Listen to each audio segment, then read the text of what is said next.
دوهم شوي رمضان. بسم الله الرحمن الرحيم. الحمد لله رب العالمين، والصلاة والسلام على سيدنا محمد وعلى آله وصحبه أجمعين.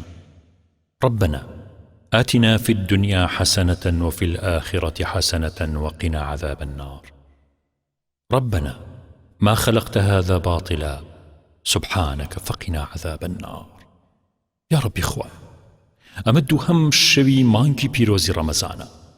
ئەم شەوانەمان لێ مبارەک بکە، لەم شەوانەی سەرەتایە قبوڵمان بکە، بەر ڕەحمەتی خۆتمان بخە یا رب. یا ربی وەصلی بەرەکەتی خێر و چاکەتم لێ نەبڕێت و پاڵ بە بەڵاو گوناهەکانەوە بنێ یا رب. پاڵ بە گوناهەکانەوە بنێت، پاڵ بە بەڵاو نەخۆشیەکانەوە بنێت، نەگاتە من، نەگاتە هەموو خۆشەویست و ئازیزێک، نەگاتە هەموو کەسێک کە ئەپاڕێتەوە لە تۆ یا رب. یا ربی بەرەکەت و خێرت هەرگیز لە لای من و هیچ کەس بە کۆتا نەگەیشتووە. ئەمەوێ مناجات و دوعا بکەم لە خزمەتدا، نازانم چی بڵێم. منێکی بچووک و لاواز لە بەردەم گەورەیەکی وەک تۆ یا رب، نازانم چی بڵێم. تەوفیقات و بەرەکەت تۆی نێریت، وەڵامی پرسیار و دوعا و دۆش دامانەکانم تۆی دەیتەوە. لە هەر شوێنێ ڕجا و تکات بۆ بێنم دەبەخشیت و عەلیمیشیت بەوەی کە ئەمەوێت. لە هەموو خێرێکە ناسریت، ناظریت، ون بوو یەکنیت، حازریت. بۆ گوناهەکان غافریت، بۆ نەنگیەکان ساتریت.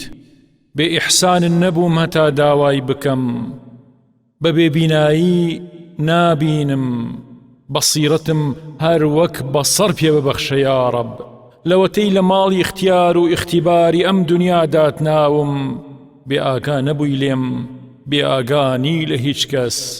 ئاگادارم کە بە خۆت یا رب، ئاگادارم کە ڕەقیبیت، لە ناو صیفاتە گەورەکانت تێم بگەیەنە ئیلاهی.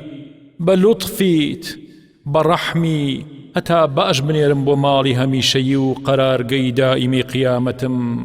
کۆمەکیم بکە یا رب، هیدایەتم بە و ڕێگەی نزیکی بە خەبەربوونەوەم پیشان بدا. من ئەبینم ئازاد کراوی تۆم، گوناهێک کە زیانە لەسرم زیادی ناکەی، بە عەفوی شەی سڕیتەوە. چ مەرحەمەتێکت هەیە یا رب، موسیبەت بە کەمیە نێری، خۆشی دنیاش بە لێشاوە نێری.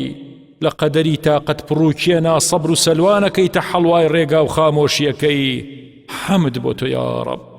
دڵ بە ڕەخنە و ناڕازێتی وێرانە بێت، یا مغیث و ئەغیثنا. یا ربی خوایە، هەرگیز ئەم دڵەمان نەبێتە دڵێکە ڕەخنەگر بێ لە تۆ نەعوذ بالله.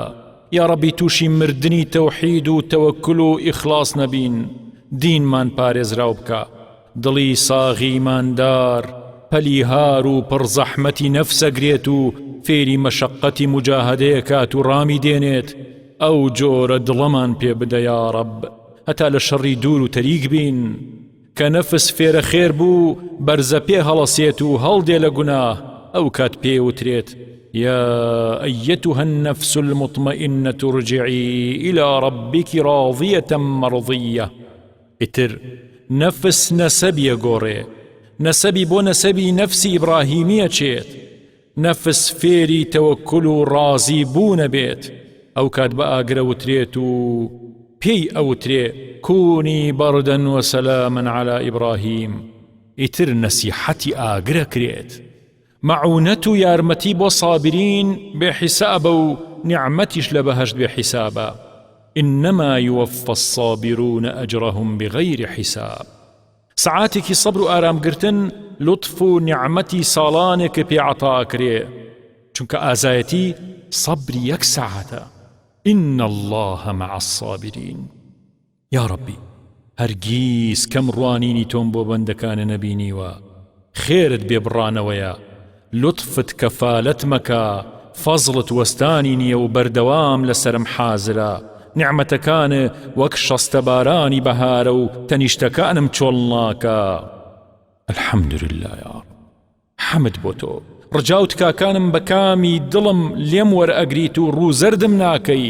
حەمد بۆ تۆ. ڕێزی مسافرێکی هەڵەخەرجی وەک منەگریت، ڕێگەمە دەی مناجاتێ بکەم، حەمد بۆ تۆ. شیفای نەخۆشیەکان مەدەی، حەمد بۆ تۆ یا شافی. لە کاتێکا کە ئەزانم نەخۆشم و کاتێکیش کە سەرخۆشی نەخۆشیم و ناشزانم نەخۆشم، کە ئەکەوم بە دیوی ناباریا ئەکەوم، تۆ هەر باشم بۆ ئەکەیت. دوژمنەکانم لەسەر کۆ ناکەیتەوە و لوتفت هەیە، بەردهاوێژەکانم پێ فێر ناکەیت و ڕەجم بە من قەرەباڵغ ناکەیت و سەتر مەکەی یا سەت. لە دنیا و قیامەتا سەترمان کە یا ڕەب. تۆ کافی بۆ دوورخستنەوەی شەڕی دوژمنەکانم یا ڕەب. یا ڕەبی حەمدی بێپایان بۆ زاتی فەردی عەزەمەت، نیعمەتەکانی بێشمارن، توانای حەمدی منیش بە پایان گەیشتووە. يا ربي لك الحمد كما ينبغي لجلال وجهك ولعظيم سلطانك.